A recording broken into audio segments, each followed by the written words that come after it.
As you can hear, all I'm doing is hitting one key and it will basically start that particular sequence running. It's one of the coolest things, and there's a lot of great patches that we can utilize.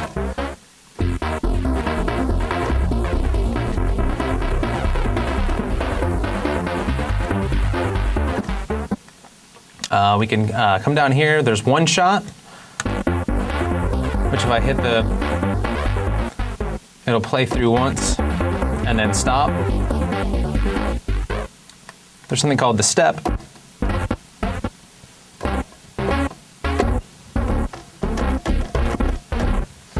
which actually only plays when I'm actually hitting one of the keys. The repeat is possibly the most fun one.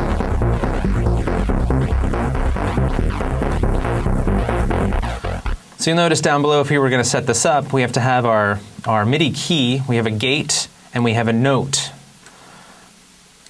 So here, you'll notice if we were to set up any other patch, if you wanted to create your own patch from scratch and then utilize the sequencer, one of the first things you need to do is route the sequencer to the, or basically your MIDI trigger, which is, you'll notice under here, your source, MIDI key. I can do note, velocity, or gate. So right now we have it set to the gate. The gate is whenever you strike a key, that basically sends out a message to, it's like a pulse. And that would actually trigger the sequencer. And then under that, you'll also see under MIDI key, there's note, which is actually the control voltage or what pitch it's actually supposed to play. As we go through this, we can actually go through and program this. If I wanted to turn off some of these slots down below, and then you can use these. Right now you can see that each one of these, right now we're on the notes. I can switch this to a different setting. So there's velocity, there's my gate length, there's my step duration, and then there's two different curve outputs which we can use to route. If we tab around to the back, you'll see your curve 1 and 2, which can be routed to pretty much anything. They can be routed up to within the same synthesizer itself. Maybe the modulation wheel or the pitch wheel. We can explore that in just a minute.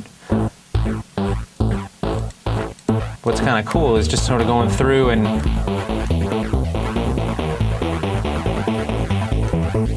sort of experimenting with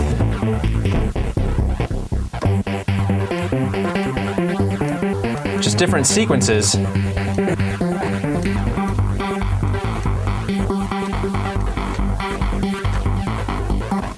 Next thing I'm going to do is go down to where it says curve, and then we can sort of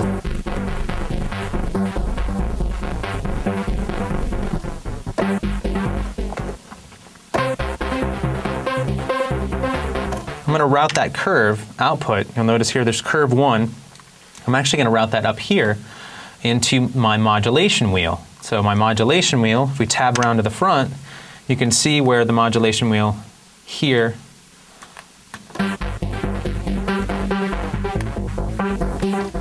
and if we look, we have our modulation wheel is set to the filter frequency. We can also set it to the filter resonance. You can set it to a number of different options.